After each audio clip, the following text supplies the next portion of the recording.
In this video, we are going to discuss about the leg, ankle, and a subtalar joint. So, what are those? Let us find out.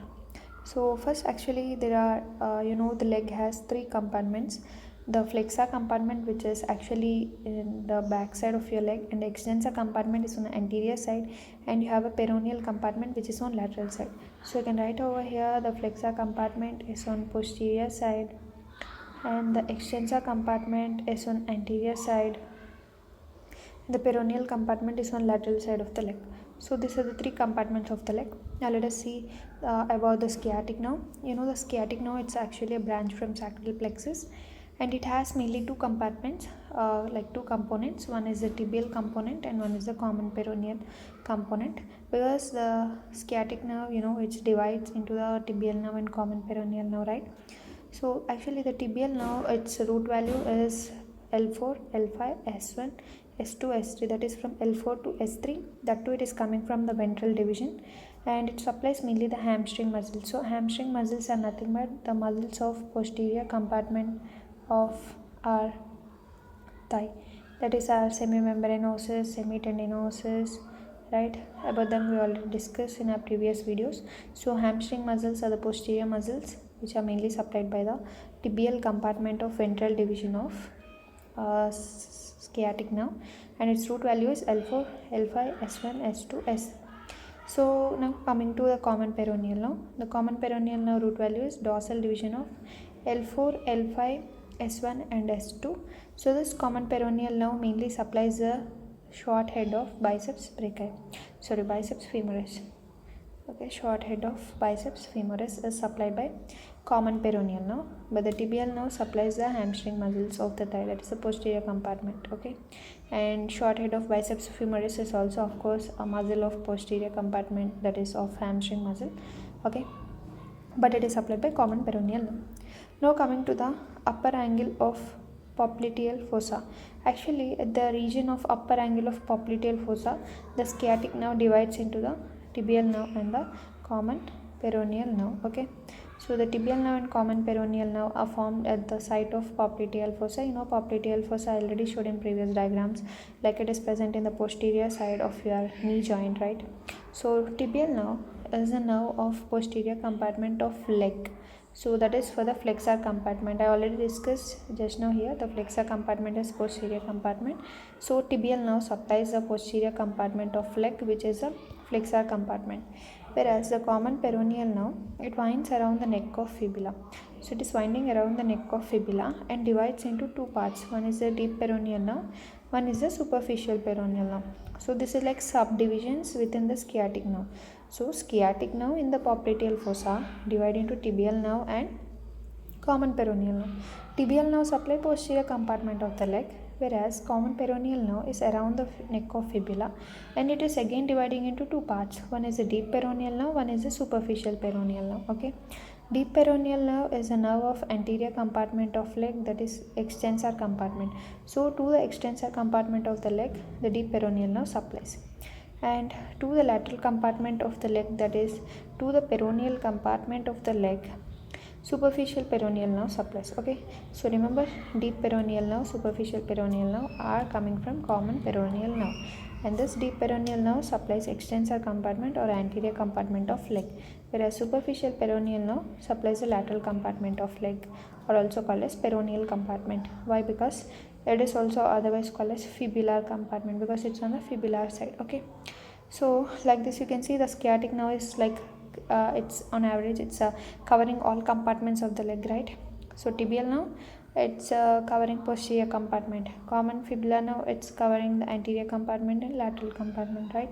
So like all the compartments, flexor compartment, extensor compartment, peroneal, all are covered by the sciatic nerve itself with its branches. So now we'll move on to the superficial or posterior compartment of leg. Actually the posterior compartment of leg is divided into two parts. One is the superficial part, one is the deep part.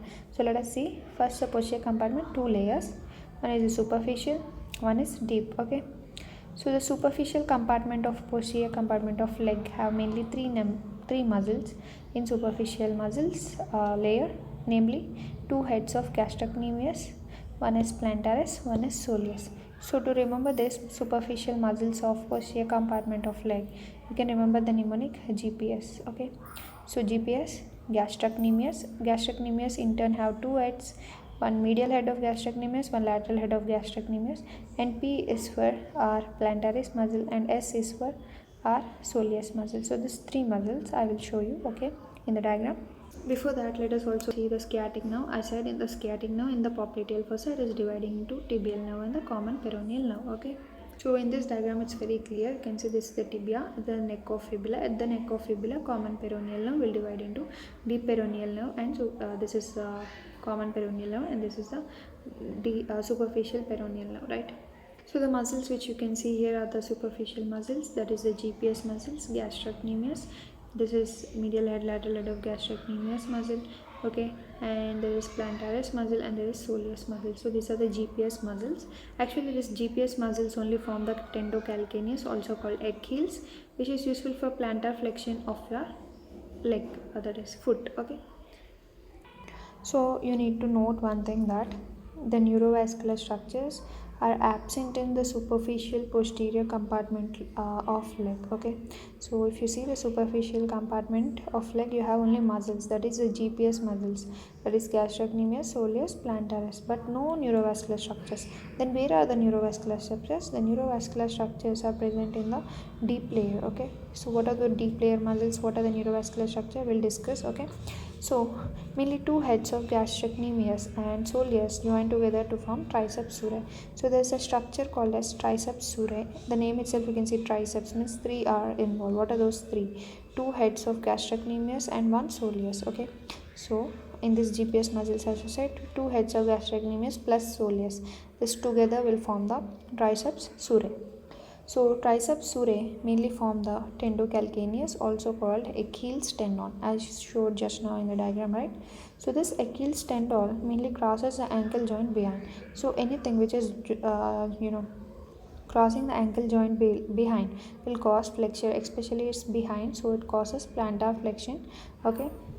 Actually, what is plantar flexion? For example, this is my thing, this is my leg, then like this, if your leg moves like this is called plantar flexion. If it is moving above like this, that is called dorsiflexion. So this is plantar flexion, this is dorsiflexion. So here this GPS muscles along with Achilles muscles, they all help in plantar flexion like this, okay. So plantaris muscle is not a part of triceps surae. That thing you need to remember. Plantaris muscle is involved in Achilles. It is involved in Achilles or like tendocalcaneus, but this plantaris muscle is not involved in triceps surae. In triceps surae, there are only two heads of gastrocnemius and one soleus, okay. So it's a small muscle. Actually, this plantaris is a small muscle and its tendon attaches to tendocalcaneus. That's what we discussed. Remember, tendocalcaneus is also called as, okay, Achilles. So now we'll start with the ankle joint. So ankle joint is very simple. So it's actually a line diagram. So this is medial malleosus, right? Medial malleosus means up here will be the tibia bone, right?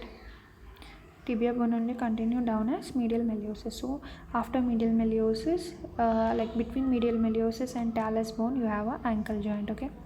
And between the talus bone and calcaneum bone, you have a subtalar joint, okay. And in front of calcaneus, you have navicular. So this is a line diagram. First understand this diagram.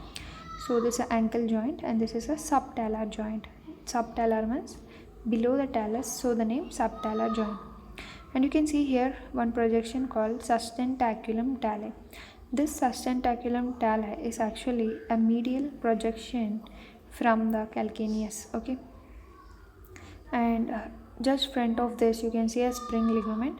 The spring ligament is also called as plantar calcaneonavicular ligament. Why? Because it's on plantar side and it's joining the calcaneum with navicular bone. Hence the name plantar calcaneonavicular ligament, or also called as spring ligament. So let us see the theory now. We have understood this diagram clearly. So ankle joint is mainly formed by three bones, that is the tibia, fibula, talus. So mainly if you remember the word ankle joint, means always this bone should come in your brain, like tibia, fibula, both the bones lower side will participate even the talus bones will participate. And as we said, discuss the subtalar joint is just below the talus. Next, coming to calcaneus. Calcaneus bone has small projection on medial side called sustentaculum tali. And what is this? A ligament. Yeah, a ligament. A ligament from sustentaculum tali to the navicular bone is called a spring ligament, or also called as plantar calcaneo-navicular ligament. Okay, so about this also we discuss. So remember, ankle joint involves three bones: tibia, fibula, and our talus. So now we'll discuss about the deltoid ligament. So what is deltoid ligament, what it does, everything. I'll also show you a diagram. So first we'll see the diagram and next understand the theory. This diagram shows a deltoid ligament. Actually, the deltoid ligament contains 4 types of ligaments. So what are those ligaments, we'll discuss now. The first ligament is tibio-navicular ligament. So from the tibia bone, it is going to the navicular bone. So this ligament is called tibio-navicular ligament. Okay, and there is another ligament called tibiocalcanea. From the tibium, there is a ligament which is going to the calcaneum, and that is called as tibiocalcaneal ligament. And there is an anterior tibiotalar ligament which is coming from tibia to the talus, anterior tibiotalar ligament. And there is also posterior tibiotalar. You can see here it's mentioned this is the posterior tibiotalar, this is the anterior tibiotalar, and this is a tibio-navicular. So this is a spring ligament which is connecting sustentaculum tali with the navicular bone, right?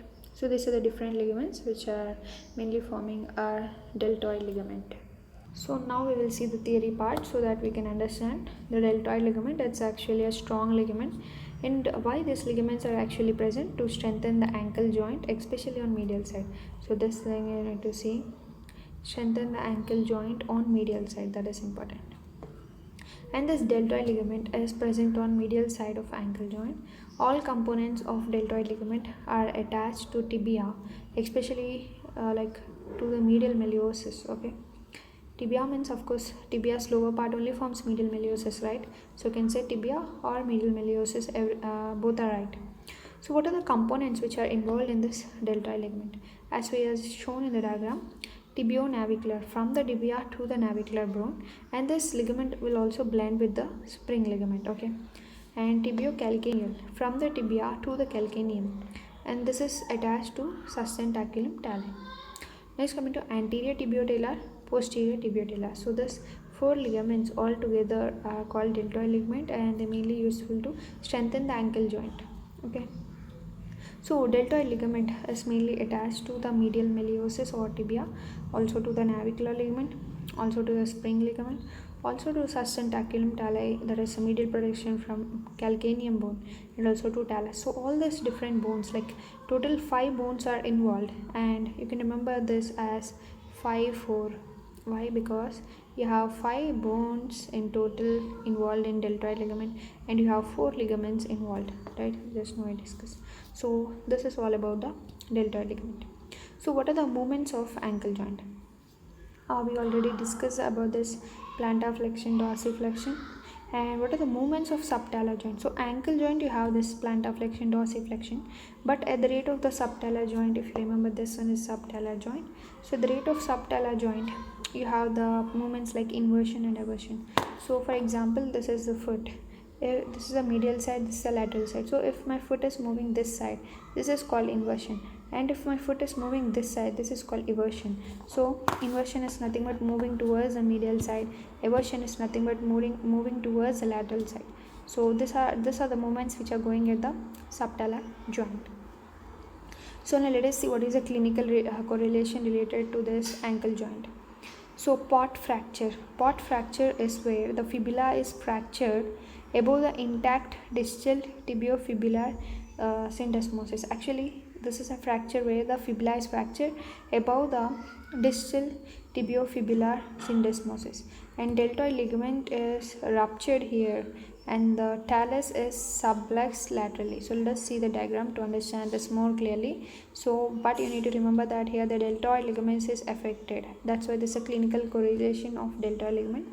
And there is also talus. Talus is subluxed laterally, means talus is displaced from its position.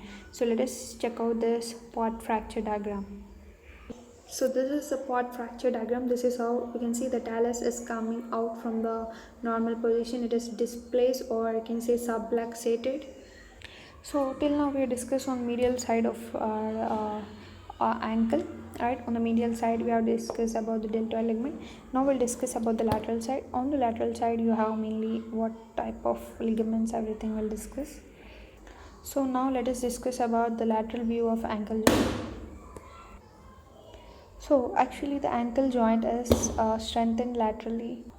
So the ankle joint is strengthened laterally by three ligaments, namely the anterior talofibular, that is from the talus to the fibula bone, and the posterior talofibular and the calcaneofibular. So if you see on the lateral side, the fibular word is common because lateral side you have fibula bone. So these are all the ligaments which are connecting the foot bones with the fibula. So you can see the first one is anterior talofibular, means it is connecting the talus with the fibula. Next one is posterior talofibular. So this is anterior and posterior, means the talus bone on the anterior side attached to fibula, on posterior side also attached to fibula. And calcaneofibular, which is attaching the calcaneum with the fibula bone. So let's check out this diagram and understand it more clearly. Before that, you have one more point. Commonly affected ligament during inversion sprain is anterior talofibular. So inversion like this, if you move your leg towards the medial side, then at that time the commonly affected ligament is mainly anterior talofibular. Okay, so this is important to remember about anterior talofibular. So let us check out this diagram. What are the ligaments on lateral side of your ankle joint? So in this diagram you can clearly see the lateral side ligaments. Like the first one you can see the anterior talofibular, and this is the posterior talofibular, and this is the calcaneofibular. So these are all the different ligaments on the lateral view of your foot. So we are going to see now different ligaments in ankle joint. So this ligament is called as Chopard's ligament. You can see it's like inverted Y shape. So let us see its theory part. So here you can see this is Chopard's ligament. Okay, these are the ligaments in ankle joint. So we have completed the ankle joint lateral view. Now we are in ligaments. What are all the ligaments which are present in ankle joint? So first one is the Chopard's ligament. It's a ligament of calcaneocuboid joint. Means between the calcaneus bone and the cuboid bone you have a ligament, that is the Chopard's ligament. It's actually the Y-shaped ligament, and the stem is attached to calcaneus bone, and it has mainly two components. One is calcaneonavicular and calcaneocuboid. So this this Chopard's ligament is not only attached with calcaneum to the cuboid, but the calcaneum here is not also attached to navicular bone. So hence it is forming a Y-shaped structure. So its projection on medial side of calcaneal bone is called sustentaculum talli. Yeah, already we know the projection on medial side of calcaneum is called sustentaculum talli. So flexor hallucis longus tendon passes through the groove below it. So actually it forms a groove-like structure. So below it, remember the flexor hallucis longus means the flexor muscle which is a long muscle and which is going to your great toe. So actually there are three ligaments which are attached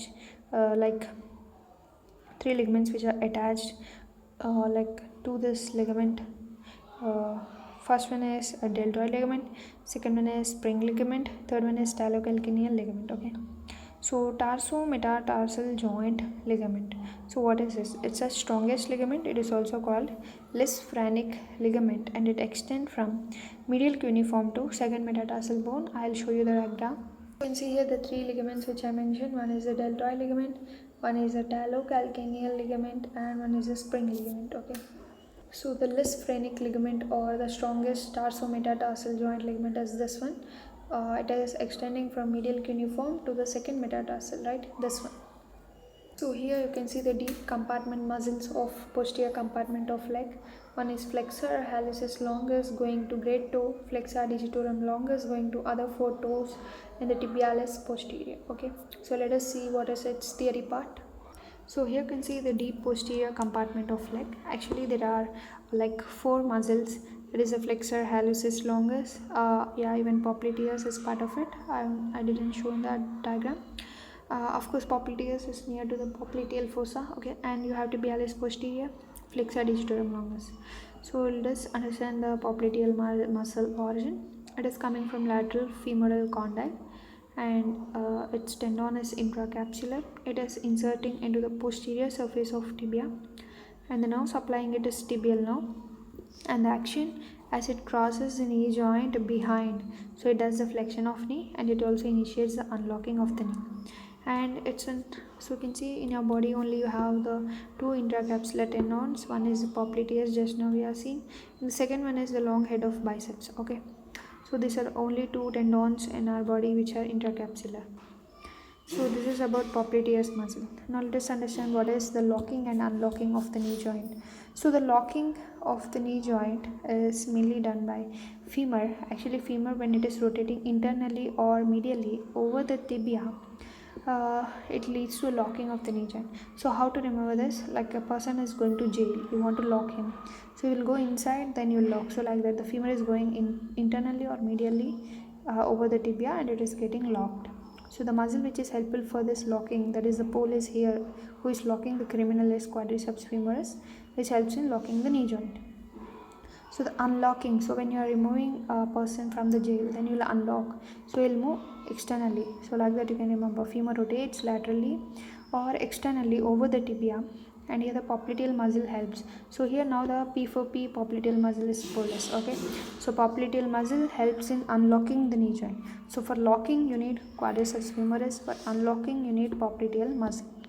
So other muscles in a deep posterior compartment of leg are the flexor hallucis longus. So these are some other muscles in the deep posterior compartment of leg. That is the flexor hallucis longus. So its action is mainly causes the ankle joint. It crosses the ankle joint behind plant. So it causes plantar flexion of ankle joint and also flexion of grade 2. As the name you can see hallucis, so main action is flexion of grade 2, and also as it is passing behind the ankle joint, it will also do the plantar flexion. Next, coming to flexor digitorum longus. In the name itself you can see it will going to digits. So action, it crosses the ankle joint behind, so it will also do plantar flexion, and also main function is flexion of lateral 4 toes.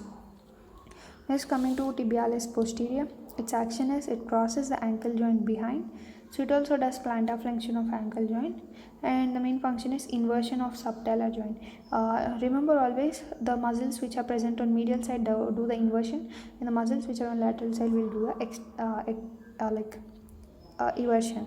So here the tibialis posterior actually crossing on the medial side, so it will do inversion of subtalar joint. Next, coming to the flexor retinaculum. So for this we need to see the diagram. So actually this diagram shows the inversion and eversion of like locking and unlocking of the knee joint. So you can see the flexion, extender, popliteal unlocks when the flex knee. This diagram shows the flexor retinaculum. Flexor retinaculum is extending from, you can see, medial malleosus to the calcaneus. This is flexor retinaculum. So there are different structures which are passing in order like 1, 2, 3, 4, 5. So what are this? We'll just check out in an order. So the first one is tibialis posterior, okay, and the second one is flexor digitorum longus, and third one is posterior tibial artery, and the fourth one is tibial nerve, and the fifth one is flexor hallucis longus. So let us see in the theory, then you will understand it more clearly. So you can see the flexor retinaculum, it mainly extends from medial malleosus to calcaneum, and the structures passing through it are like from medial to lateral side.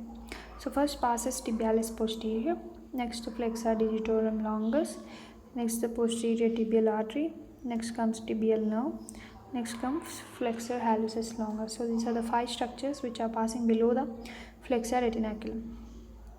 So actually tibial nerve is affected in tarsal tunnel syndrome. If you can compare it with the upper limb, in the upper limb, like below the flexor retinaculum median nerve passes, and if there is compression over there in the carpal tunnel syndrome, there will be median nerve compression. Same like here, as the tibial nerve passes below flexor retinaculum.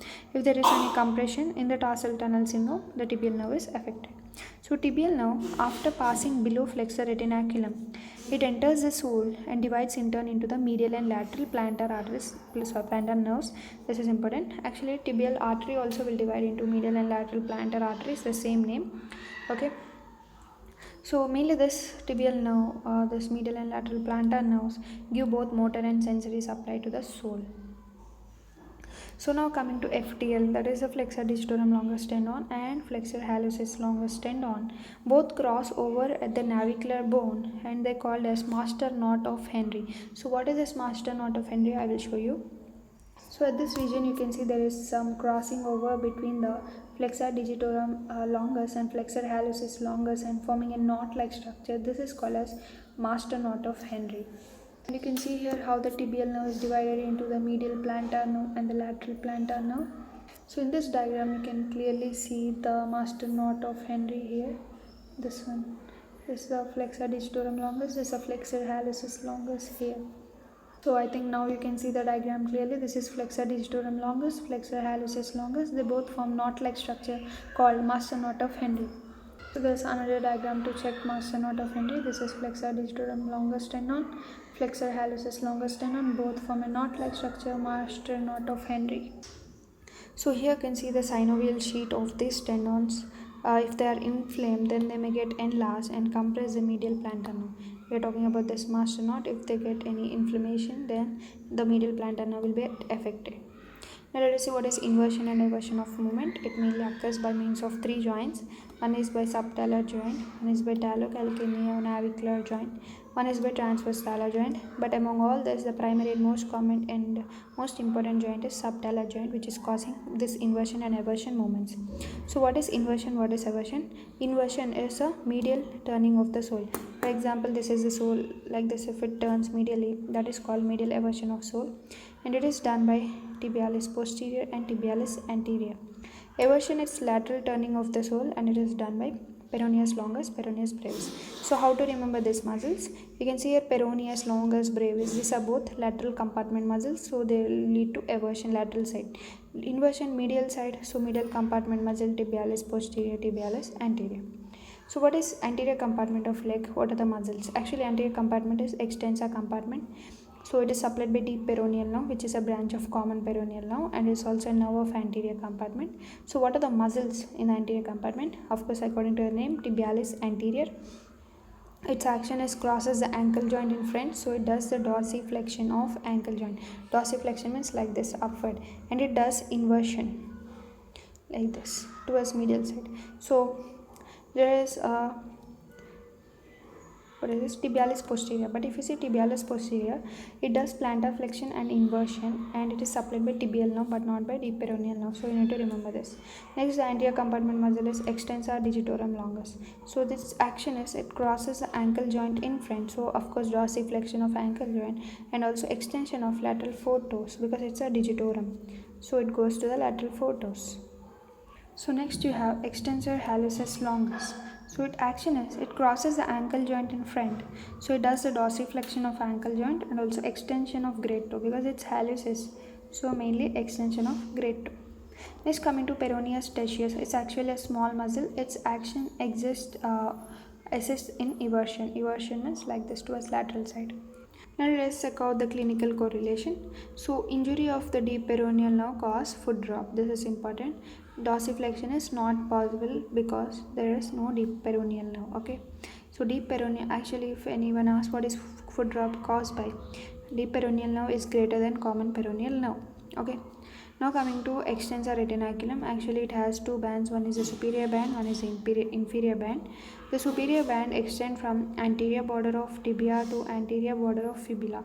Means it is coming from anterior border of tibia up to the anterior border of fibula. So you can see this is the extensor retinaculum coming from anterior border of tibia to anterior border of fibula. This is the superior band. This is the inferior band, which is Y-shaped. Stem is attached to calcaneum bone and bifurcates below. And it blends with the plantar aponeurosis. Okay, and above it is attached to medial meiosis. Okay, above if you see it is attached to medial meiosis, and below it is blending with plantar aponeurosis.